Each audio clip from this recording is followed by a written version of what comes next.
सिंध जे सदा मलूक सूफ़ी शाइर मुर्शिद लतीफ़ जा उत्तर सिंध में केतिरा ई तकिया ऐं औतारा मौजूद आहिनि।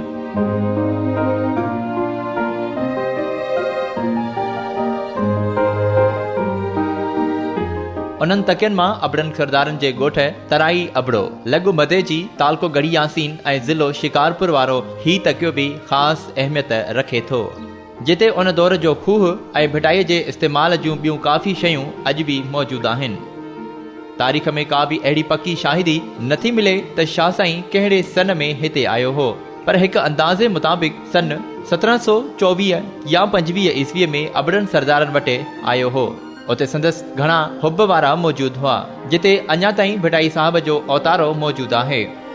चवनि था त कमारियनि अबड़नि मां हिकु औरत भिटाई साहब जी मुआतक़द हुई, जंहिं भिटाई साईंअ खे चयो त साईं सिवाइ हिकु घर जे हाणे कमारियनि जो को बि नाहे बचियो, तव्हां दुआ करियो त संदन पीढ़ी पधरी थिए। इन मौक़े ते भिटाई साहब दुआ कई ऐं पोइ उन औरत खे पुट जी औलाद थी, जंहिंजो नालो फ़तेह अली ख़ान रखियो वियो।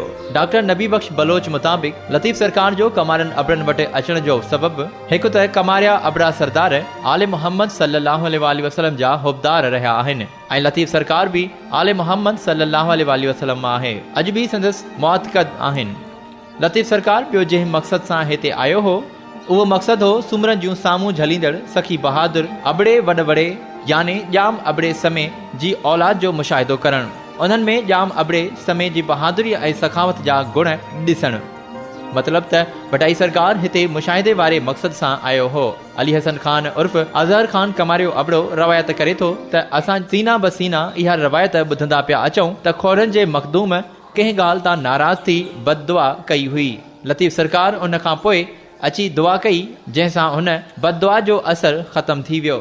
हुन वधीक ॿुधायो त असांजे ॾाॾे जलाल खान अवल जे पोटे पीर मोहम्मद खान अबड़े खे उमिरि जे आख़िरी हिस्से ताईं पुट जी औलाद न पई थिए ऐं पोइ जॾहिं लतीफ़ साईं उन तके वारे जॻह ते अची वेठो त पीर मोहम्मद खान अबड़े संदसि दिलो जान सां ख़िदमत कई। उन दौरान औलाद लाइ सिकायल पीर मोहम्मद ऐं संदसि घरवारीअ जुतीअ समेत कपिड़नि जो जोड़ो तयारु कराए मुर्शिद लतीफ़ जे ख़िदमत में नज़राने तौरु पेश कयो ऐं ख़ैस औलाद थियण जे लाइ दुआ करण जो अर्ज़ु कयो। लतीफ़ सरकार खैन तां क़यामत नसुल क़ाइमु रहण जी दुआ कई ऐं नज़रानो क़बूल कयो ऐं पंहिंजे जिस्म मुबारक ते पहिरियल वॻो ऐं इस्तेमाल जूं ॿियूं कुझु शयूं तबरुक तौरु अता कयूं, जेकी अॼु बि कमारिया ख़ानदान वटि महफ़ूज़ आहिनि। हिन तके वारो मुक़बरो लौंग फ़क़ीर जोड़ायो हो ऐं मुक़बरे ते चिटसालीअ ऐं रंग रोगन जो कमु कलोड़नि मुजावरनि पारां 1982 ईस्वी में करायो वियो हो, जॾहिं त मस्जिद ख़ुशाल फ़क़ीर ठाराई हुई। हिन तके ते हर चंड जी 14 तारीख़ नगर न्याज़ जो बंदोबस्तु कयो वेंदो आहे ऐं सूफ़ी राग जी महफ़िल पिणु थींदी आहे।